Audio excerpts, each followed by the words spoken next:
les jours, nous avons des décisions à prendre, mais comment savoir quel est le bon choix?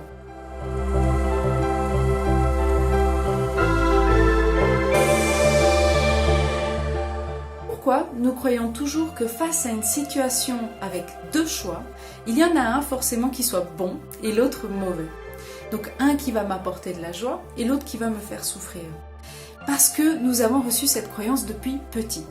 Regarde, dans la majorité des dessins animés, on nous fait voir le héros quand il fait des bons et des mauvais choix. Dans l'éducation scolaire, on nous dit comment c'est juste de tenir sa plume et pas autrement.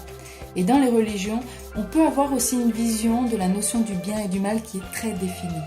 Voilà la pression qui nous fait tant hésiter avant de prendre la décision et qui nous fait réfléchir longuement sur toutes les possibilités avant de choisir et de tout peser comme le pour, le contre.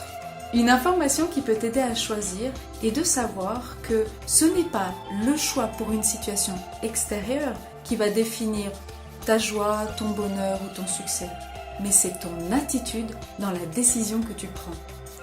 Donc en fait, c'est plutôt un choix intérieur, ce que j'appelle l'attitude, qui va définir le résultat et non le choix extérieur. Et quand tu ressens cette information, tu prends conscience que en fait, toute la pression du choix extérieur va tomber. Peut-être que tu veux un exemple. Allez, c'est parti. Imaginons que tu n'es pas heureux dans ton emploi actuel et que tu es face à ces deux choix. Le premier, c'est de rester dans ton travail actuel. Le deuxième, c'est d'accepter ce nouvel emploi. Ok, pile je reste dans mon travail, face j'accepte ce nouvel emploi. Ok, je reste dans mon emploi. Si tu gardes la même attitude malheureuse dans les deux choix, aucun des deux choix ne sera favorable. Parce que ce n'est pas le nouvel emploi qui va t'apporter le bonheur. Il y a suffisamment d'exemples, d'histoires qui racontent que le bonheur ne vient pas de l'extérieur mais bien de l'intérieur. Donc ce qui te fait hésiter à prendre une décision dans les choix, c'est plutôt qu'est-ce qui va me rendre heureux? Et là tu vois que c'est un choix intérieur. Le choix extérieur n'a presque pas d'importance. J'appelle aux cartes pour choisir. Alors, je reste ou je change? Je sais pas ce que ça veut dire ça en fait. Alors, comment prendre une décision? D'une part, c'est de prendre conscience que dans chaque choix, il y a une possibilité positive et une possibilité négative dans chacun des choix qu'on peut prendre. Et qu'en fait, le résultat dépend de l'attitude qu'on a dans l'expérience du choix. D'autre part, avec le recul, tu peux observer que dans ton passé, tous les choix que tu as faits, bons ou mauvais, t'ont permis d'être la personne que tu es. Donc tu sais, la notion du bon et du mauvais sont juste des concepts qui évoluent avec le temps. Regarde par exemple, il y a encore quelques années, les femmes qui avaient un travail professionnel, donc les femmes qui avaient, en plus de s'occuper du ménage et des enfants, une activité extérieure, n'étaient pas très bien vues par la majorité des gens, ou du moins ça ne se faisait pas. Oui, bonjour, Angel Voyance? Oui, on m'a donné votre numéro parce qu'on m'a dit que vous pouvez choisir pour moi, pour ma vie professionnelle. Oui, j'hésite en fait. Bien, on résume. Donc le bien-être vient de l'intérieur et non de l'extérieur. Ça maintenant c'est une information que tu maîtrises. Ensuite, c'est de prendre conscience que dans chaque choix, il y a une possibilité positive ou négative. Parce que je peux choisir le choix 1 ou le choix 2.